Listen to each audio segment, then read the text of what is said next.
निर्गमन 29। और उन्हें पवित्र करने को जो काम तुझे उनसे करना है कि वे मेरे लिए याजक का काम करे, वह यह है कि निर्दोष छद्म और 2 निर्दोष मेढ़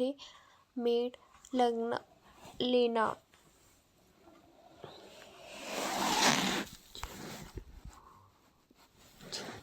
एक निर्दोष बछड़ा और 2 निर्दोष मेढ़े लेना, और अख़मीरी रोटी और तेल से सने हुए मैदे के अख़मीरी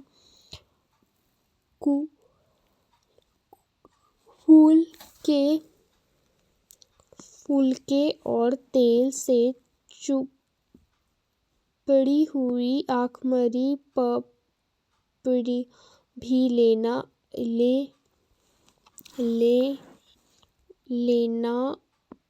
ये सब गेहूं के मैदे के बनावन। इनको एक टोकरी में रखकर उस टोकरी को उस छड़े और उन दोनों मेढ़ों समेत समीप ले आना। फिर हारून और उसके पुत्र को मिलाप वाले तंबू के द्वार के समीप ले आकर जल से नहलाना। तब उन वस्तु को लेकर हारून को अंगरखा और एपोद का बाग पहनाना, और एपोद और चपरास बंधना, और एपोद का कटा हुआ पहुँटुका भी बंधना, और उसके सिर पर पगड़ी को रखना, और पगड़ी पर पवित्र मुकुट को रखना।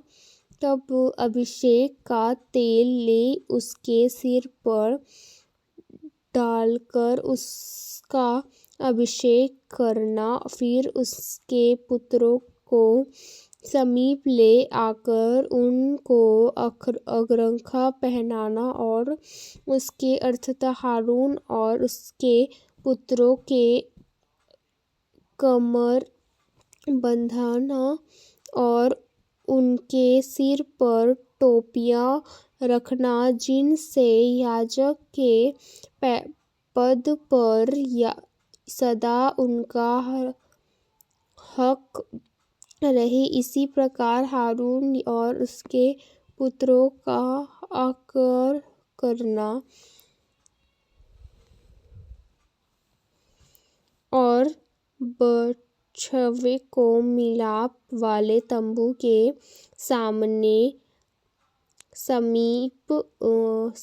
समीप ले आना, और हारून और उसके पुत्रों बछड़े के सिर पर अपने हाथ रखे,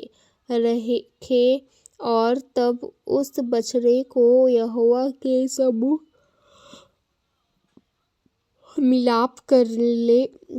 मिलाप वाले तंबू के द्वार पर बलिदान करना, और छठवें के लहू में से कुछ लेकर अपनी लकड़ी से वेदी के सींगों पर लगवाना, और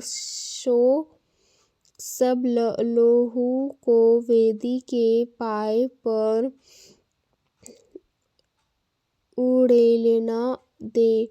और जिस चर्बी से तरियाँ ढपी रहती है और जो झिल्ली कलेजे के ऊपर लगी होती है, उनको और और दोनों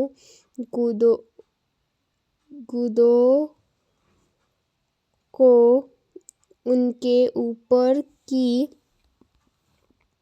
चर्बी समेत लेकर सबको वेदी पर चलाना और बछड़े का मांस और खाल और गोबर छावनी से बाहर आग में जला देना, क्योंकि यह पाप बलि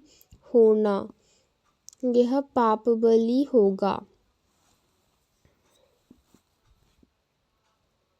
फिर एक मेढ़ लेना और हारून और उसके पुत्रों उसके सिर पर अपने अपने हाथ रहे, तब उस मेढ़े को बलि करना और उसका लहू लेकर वेदी पर चारों ओर छिड़कना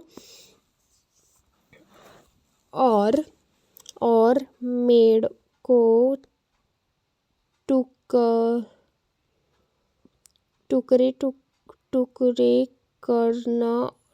टुकड़े करना और उसकी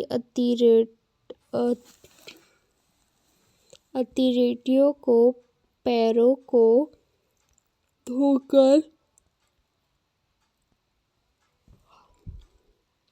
धोकर उसके